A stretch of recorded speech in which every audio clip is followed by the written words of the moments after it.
Welcome back to the Budding Author Podcast with me, Simon Ward. Today we were talking to the one and only C. Anthony Byron. How you doing, Anthony? Oh, that was a really nice introduction. Thank you, Simon. I'm great. Author of sci-fi, horror, thrillers, mysticism. I said that correctly. How about that? That was good without training. And started off with After Oxygen was your first hit. How did it all start for you, Anthony? What got you into writing? Well, it's really something I've been interested in all my life. Even as a youngster in school, and writing short stories and that kind of thing. And it was always something that captured me, and it was something I wanted to do as an adult, and it's something I've had the opportunity to do, especially in the last few years, which has been very nice. So my first novel, though, was a little bit of a difficult birth. It was probably about an 8-year process from top to bottom. 8 years. That 8 years. 8 years. That is a long. That wasn't 8 years to write your first draft, I guess. No, a lot of it was just learning how to write a novel. So I'd come out of academia, which requires a certain kind of writing, and then gone into business, which is another kind of writing. And but if you think that either of those kinds of writing prepare you for writing a novel, that's absolutely false. You have to have guidance when it comes to writing in any way. And I was fortunate enough to team up with a wonderful woman by the name of Heather Brown through a work associate. And Heather served as my content editor, as a structural editor, and as a dear friend and teacher. And for a couple of years, we'd often meet out at my local library, the Elizabeth Turner in Kingston, Ontario. And that's where I learned how to write a novel. So it was really quite a process, and I don't think it's a journey that really anybody ever comes to the end of. Any writer, I think, will admit that. Right back at you there. I think right back at you. I think the having a mentor is such a great benefit. I think it is, and it's there's a time commitment, and likely a financial commitment, but it's like with any education. If you're going to receive an education, then you have to put in the effort, and you have to make the sacrifice, and on the end of that, with luck, you'll end up with something of an ability to do what you set out to do. But that's certainly no guarantee. And I think a lot of writers at any stage in their careers will admit that selling your stories is difficult, promoting your stories is difficult, marketing is difficult, and oftentimes, a writer is an artist, and artists often make poor business people. So there's an opportunity there. I think, myself included, it's self-promotion is hard stuff. It really is. Yeah, but I think I find the same. I find it's quite uncomfortable sort of saying to people, hey, come and buy my book. It's like quite a vulnerable position, isn't it? It is. You've already made yourself vulnerable by putting your story on paper or into a computer, as we do now. I learned on a typewriter originally, so I can date myself there. I learned how to use a typewriter in school, and I had to learn. I did do that. Yeah. So, but at any rate, yeah, it is definitely, it does make you vulnerable. It makes you feel vulnerable. Social media, if you're not used to it, that's something that can be uncomfortable. But you yourself, you're on Twitter. You're on YouTube, so, and I guess you're probably in a couple of other spots too. So yeah, I've opened a TikTok. I've recently opened a TikTok account, so I'm trying to spread out. I'm on Instagram as well, but I really do have trouble keeping up with it all. You have to be really disciplined. This year, I'm working much harder at it than I have previously. I've sort of just focus on my writing previously, and now I've got to a point where I think it's time to sort of take it to the next level. So I need to sort of put myself out there more and make myself more visual as regards social media. But as you say, it's a big challenge, isn't it? The social media and marketing side of things. Is that your biggest? Is that your biggest problem? You think? Biggest challenge? In fairness, yeah, I think so. You know, I love writing, and that's my passion. Marketing is not, and so yeah, it's definitely something that I continue to struggle with.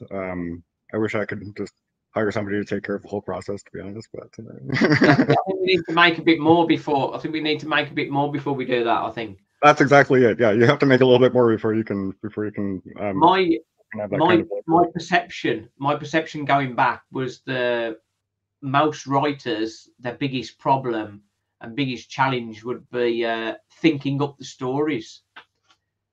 But from my point of view, I have stories filling all day, flying into my head, all different stories.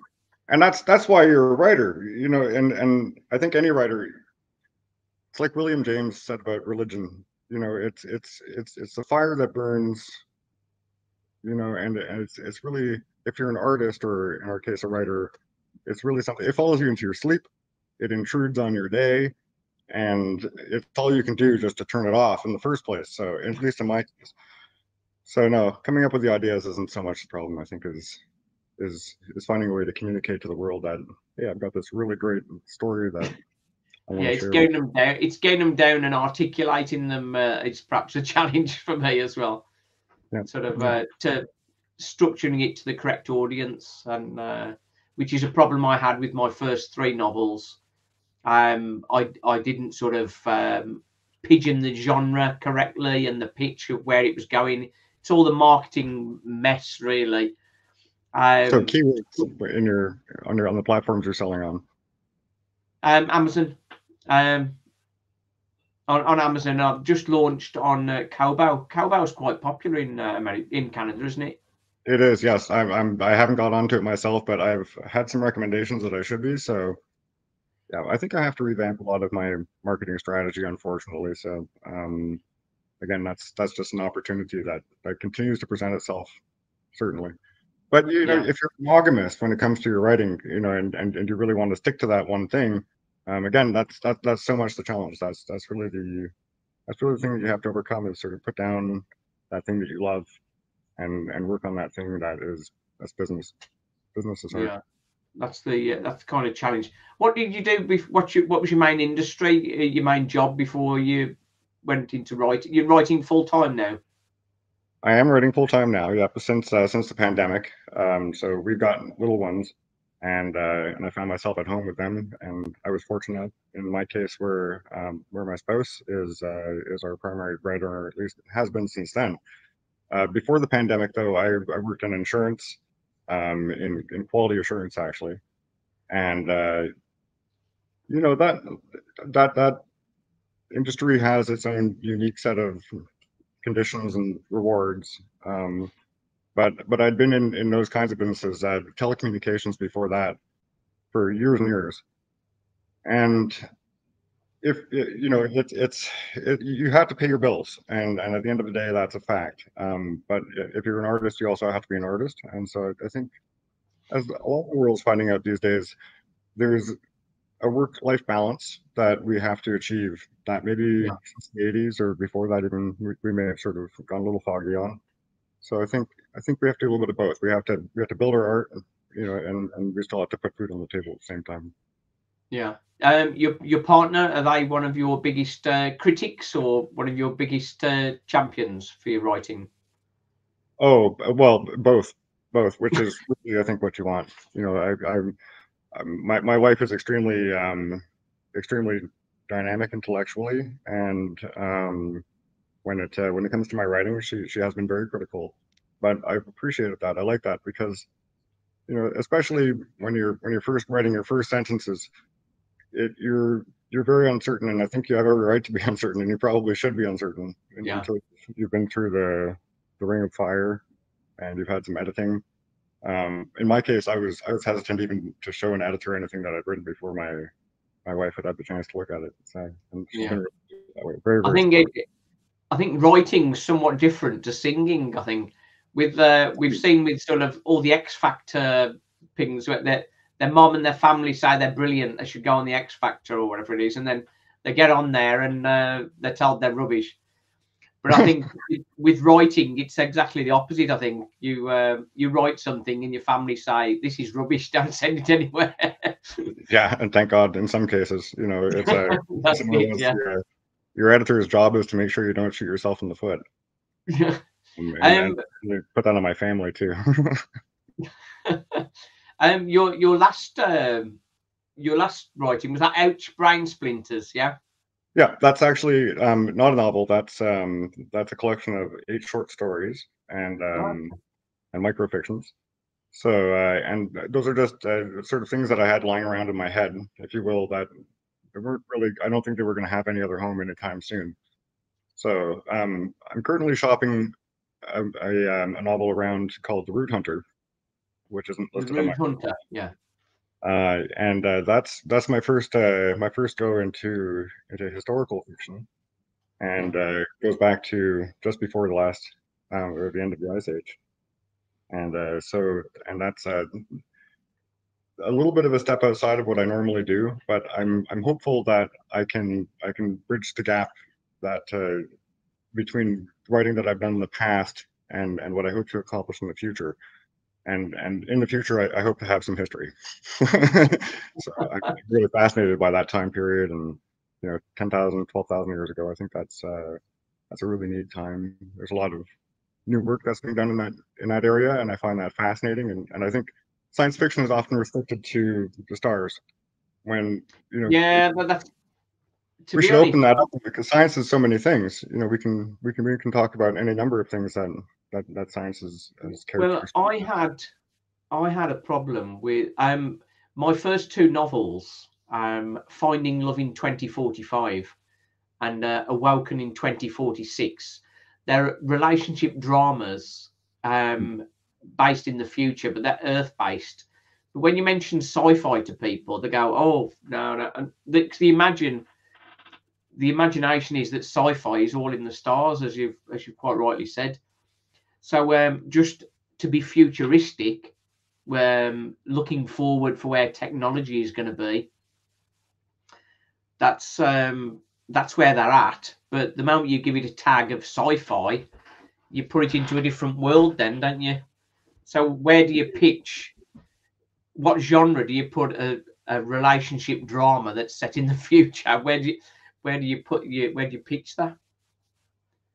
Well, and I'd say that the best stories, whether they be science fiction or not, are based in the emotional drama between characters. That's really Yeah. it's really the basis of all. I remember, I grew up with Star Trek, and my father always had Star Trek playing on television, Captain Kirk and Mr. Spock and the original series. Yeah.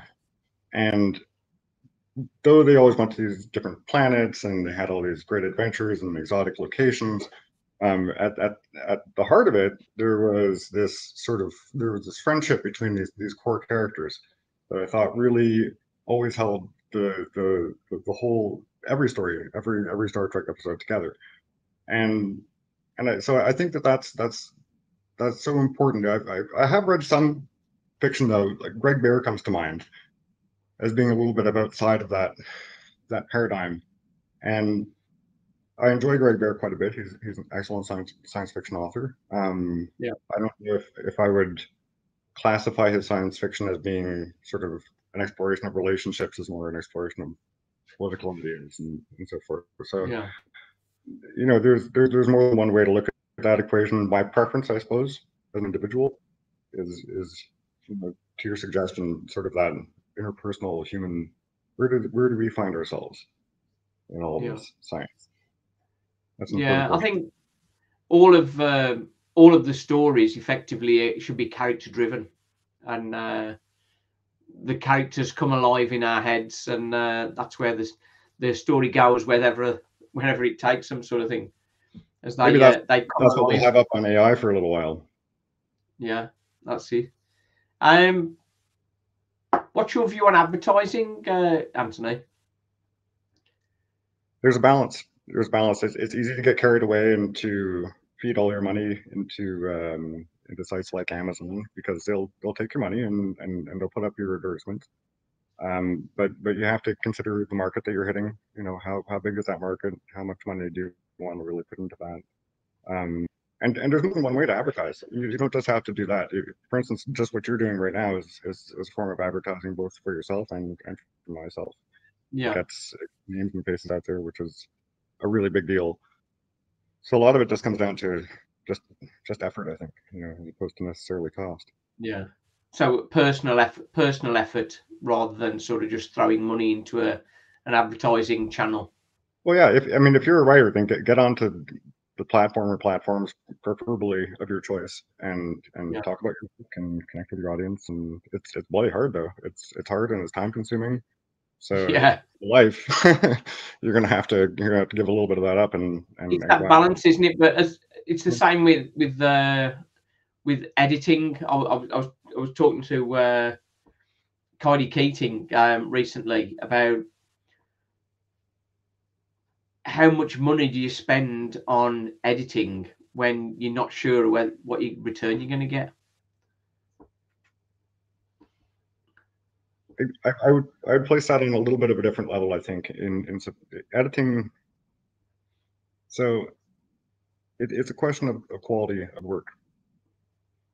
So when you publish something, your name is going to go on that, and that's your creation. That's when you die, which you will. That's what you're going to leave on the earth. Yeah. And so, in my heart of hearts, all practicality aside, I want to edit the hell out of something. I want to edit it until I can look at it and say to myself, okay, I'm completely happy with that. And if somebody dug this out miraculously from a box in 100 years and read it, then I would have no reason for any sort of post-mortem shame.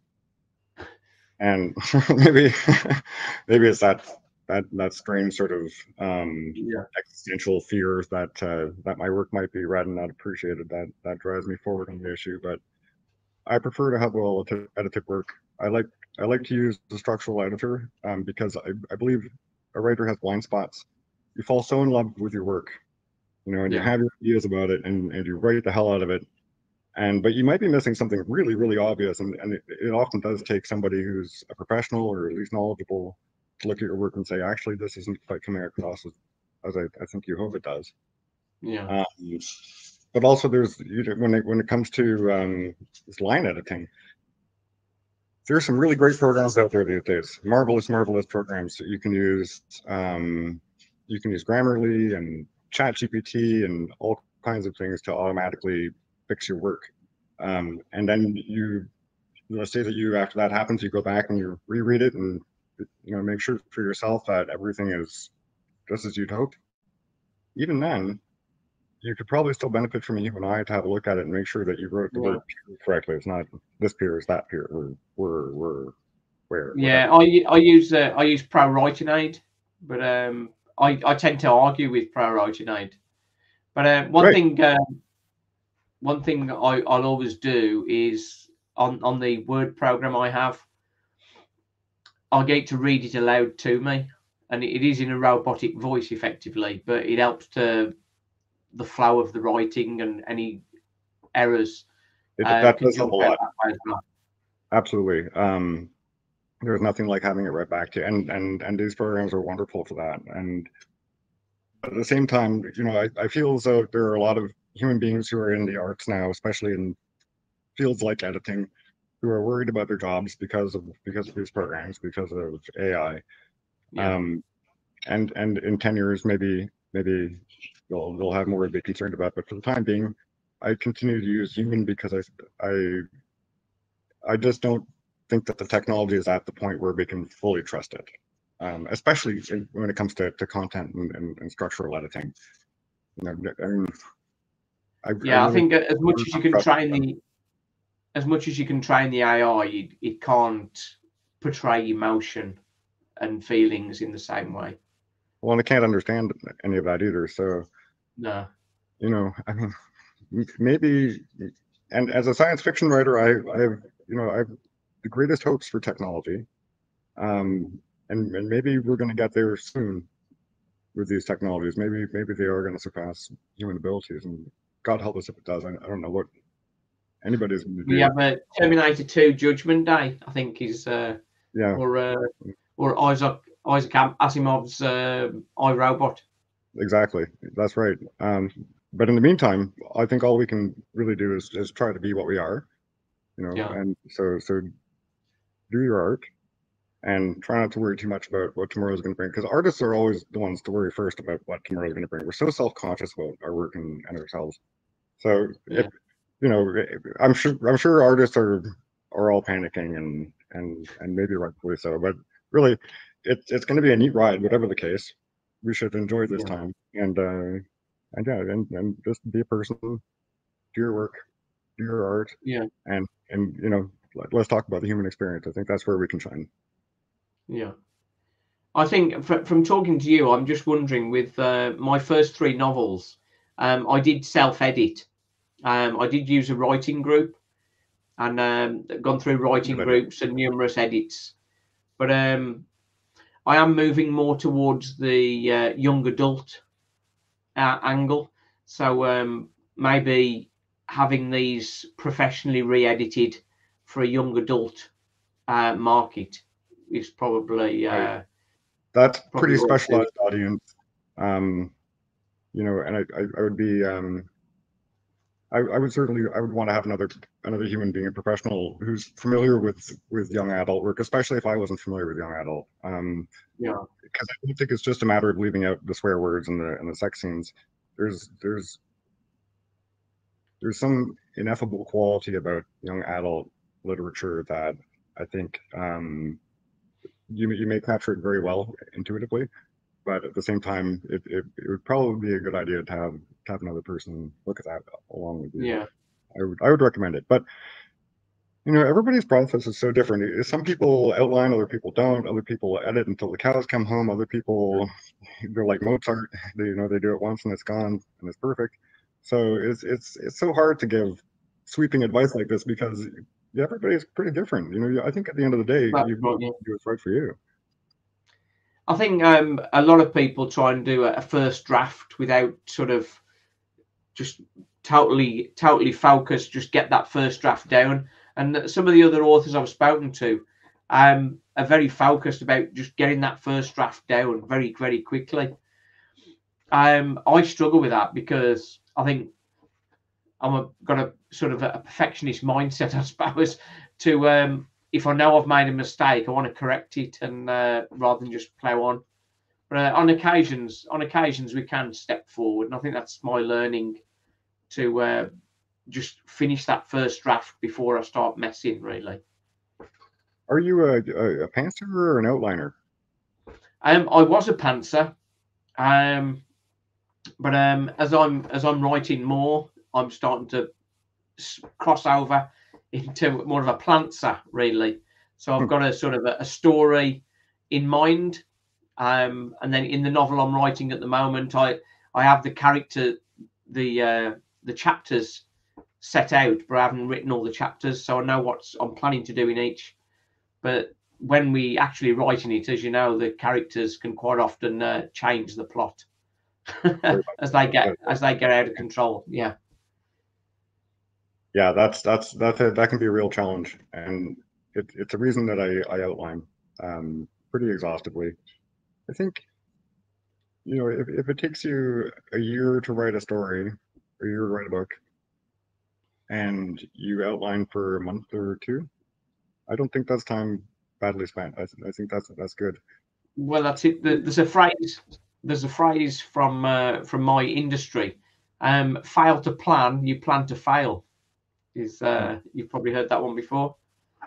Absolutely, and I think in a more granular sense, a lot of authors have this inbuilt fear about writer's block. Writer's block is something we all face, and it's a terrifying beast. And a great way around it is with outlining. If you already know essentially what you're going to write, more or less, it's easier to face an empty page.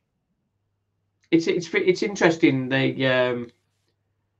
the different authors I've talked to and the different processes they follow. It is an open book as such, where there's no hard and fast rules of exactly how you need to do it. If what works for you, what works best for you is right for you, isn't it? Well, yeah, the most famous pantser probably being Stephen King.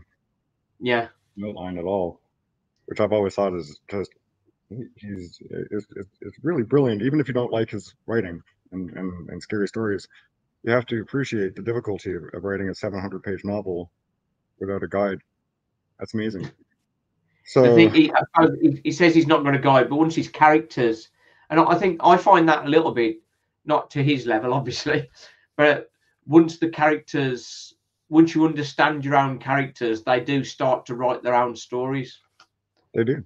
They have their own needs, their own implications, motivations, and it's a mistake as an outliner, I think, to not allow for that fact. Is that for all intents and purposes, as far as your mind is concerned, these characters are alive, or at least they should be to the writer.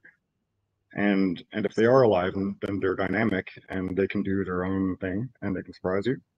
And you do have to be able to respond to that as a writer. At the same time, I think it's important to remember that you have a story that you're trying to put across. You have this idea in your mind, presumably, some notion that you're trying to put through, and that's that's a question I was getting to, really. Should every story have a message? Right. Should every story have a message? Like a moral sort of message? And that makes me think of two extremes in film. So it makes me think of some of the contemporary Walt Disney that we've seen lately, and I won't go into a great commentary about that, but and if we compare that to an old movie like a scary movie like The Thing, for example. Yeah. So in a contemporary film, we may be trying to put across a certain political message, which is in context might be a valid thing to do. But in one of these earlier films like The Thing, really the message is just to scare the hell out of you. It's just entertainment, isn't it? Yeah. Well, is it entertainment? I don't know. The Thing. If you like being frightened, then yeah. It's not just fear, though. It's a very specific flavor. It's the idea was, the sort of being isolated in the Arctic and being paranoid and not knowing who to trust, and these are very specific elements of fear. It's not just fear. It's very particular. Yeah. And it could be said that is the message of a movie like The Thing. But again, if we look at something more contemporary, we would say the message is quite different, but the message is political. So maybe to better frame the question would be to say, should art contain a political message? Yeah. And damn, that's a really contentious issue right now, especially I think more than ever, because there are a lot of political messages that are worth making, and a lot that get out there that that cause arguments and disagreement, and that may also be a good thing in and of itself, or a bad thing, depending on your perspective. So raises really lots of questions. Yeah. Thankfully, there are many kinds of artists in the world, and some artists want to just scare the hell out of you, and some artists want to make you laugh, and some artists want to make you think about a political issue, and some, and that's really the wonderful thing about it is that we all have such a different thing to say, and that's good. I think that's really positive. The more things that artists are saying in the world, the better, and that doesn't just go for writers. That goes for And I suppose to summarize that, really, it doesn't necessarily need to have a message. It can be just for fun. Yeah, it can be. It can be. Depends on your goal. Is your goal so like a Simpsons episode? Is it just to make you laugh? And that's a valid goal if it is. I like that. I'm watching something funny, but I also on a Friday night I like to huddle up in something scary. So that's what I want. That's what I want too. So it's good to have choice. We've never had more choice. So this is a great choice. Life is also about choices, isn't it? Anthony, I think that's been very good. I'd like to thank you very much for coming on. Excellent discussion, excellent chat. Good luck with the work, and especially with I've just lost it. Ouch, brain splinters. That's quite an interesting one to have a look at for little tiny slices of horror, perhaps. A little bit of everything. Yep. A little bit of everything. That's the way we like it. Let me know. Hey, you got it. You got it. Pretty much. There you go. I'm nearly there. I'm nearly there. Beam me up, Scotty. That's it. Excellent. You've been listening to the Budding Author podcast with Anthony Byron. So thank you very much for coming on, Anthony. And like, subscribe, and join all these wonderful discussions. Thanks for watching. Cheers. Bye, everyone.